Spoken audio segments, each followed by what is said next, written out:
Now, the Tuscaloosa Chevrolet Sports Update with WVUA's Gary Harris. Good evening, everybody. Baseball's version of the Iron Bowl begins tomorrow night at Plainsman Park in Auburn. The Alabama Crimson Tide and the Auburn Tigers will play the first game of a three-game SEC series. Now, Alabama is 5-1 in the conference, and Auburn is 0-6. But the Tigers beat Bama earlier this month, 6-3, in the Capital City Classic at Montgomery's Riverwalk Stadium in a game that did not count in the SEC standings. Bama outfielder Ben Moore made it clear today to us that this isn't just another series, and there is no love lost between himself and AU. I hate Auburn. I've always hated Auburn. You know, for me, you know, the football team, they have their Iron Bowl. This is like our Iron Bowl. You know, I like to see them across the field, and my blood starts boiling. I start, you know, getting real excited. I'm looking forward this weekend to get back at them. Their MO's always been a pretty good offensive team. They bring a little bit of power with that. I think they've been trying to find a mix as far as a rotation and pitching-wise. They're going to start Kendrick, who pitched really well against us in the Classic early in the season. So they're going to, you know, they're certainly going to start two left-handers. But really for us, I think, you know, our identity and where we've had success is when we play with really good energy, and that provides the offense. And typically when we get it going, you know, 7 to 9 guys in that lineup going, we've been really good because we've been pretty consistent on the mound. Okay, let's go ahead and talk about some Auburn football. The Auburn Tigers opened spring practice on Wednesday morning. The temperature was around 35 degrees when the team hit the field, and Auburn practiced outdoors and used the indoor facility as well. The Tigers are implementing Malzahn's no-huddle offense. Wide receiver Quan Bray says he's trying to run a play with 3 seconds. Within 3 seconds is totally different. The first practice included some position shuffling. Bray worked some as a Wildcat quarterback, and defensive end Ladarius Owens is practicing at linebacker. Here's what head coach Gus Malzahn had to say following practice number 1.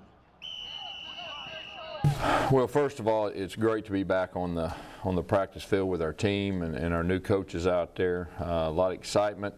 A lot of flying around. I told our team at the very end of practice when I called them up, the main thing is we just have to learn how to practice at the pace and the intensity and the tempo, both offensively and defensively. The X's and O's, they'll come, but it's just our main focus right now is learning how to practice and be able to process things by practicing fast.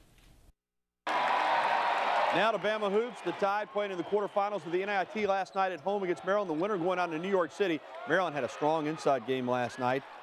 Charles Mitchell misses but gets it back. Alabama in the first half had an early lead, but then Maryland would lead throughout the game. But Rodney Cooper right there, the tray at 13 points and 5 rebounds. Bama down 31-24 at halftime. Second half, Alex Lynn is a load inside. Watch him work in the paint against Musa Gay. He had 15 points and 13 rebounds. Maryland would lead by as many as 10 in the second half, but Alabama would never go away. Levi Randolph, thank you very much. He had 15 points and 4 rebounds. The Tide never led in the second half, but they would have a chance to win it at the end. They just kept coming back. Maryland would be up 4, 5, 6, but Nick Jacobs gets the basket and 1. He had 9 points and 4 rebounds. All right, late in the game, Bama had cut it to 1 and had the ball with a chance to win, 58-57. Rodney Cooper goes to the hole, but Lynn rejects it. Still, though, 3.8 seconds to go. The Tide inbounds the ball to Trevor Lacey, and the sophomore out of Huntsville gets a good look. 15-footer on the way. Front iron, no good. Kind of like Alabama's season. Close, but just not able to get over the hump. The Tide loses at 58-57. Bama's season comes to an end. Afterwards, we talked to both head coaches. We know Alabama's a good team. I think they've won 12 or 13 at home. They were undefeated in the SEC. And I thought the crowd was fantastic. And I thought it was a high-level basketball game, intense. Two teams really defending and playing hard. Team struggled a little bit offensively. We turned it over. They missed some shots that they might normally make. But in the end, it was a great game.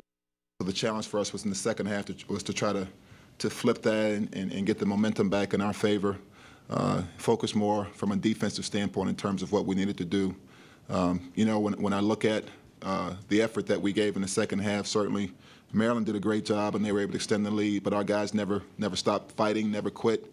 I thought gave great effort and gave us a chance at the end, and as a coach, that's all you can ask is to have a chance. So Alabama finishes the season with a 23-13 record and a quarterfinal appearance in the NIT. The good news is Alabama has basically its entire roster returning or set to return next season. Andrew Steele's the lone senior, and he was limited this past season with a foot injury that eventually required season-ending surgery. So expectations for 2013-2014 should be very high for Alabama. They should have a good basketball team and need to get into the NCAA tournament next year. That's a look at sports. The news at 6 will continue right after this.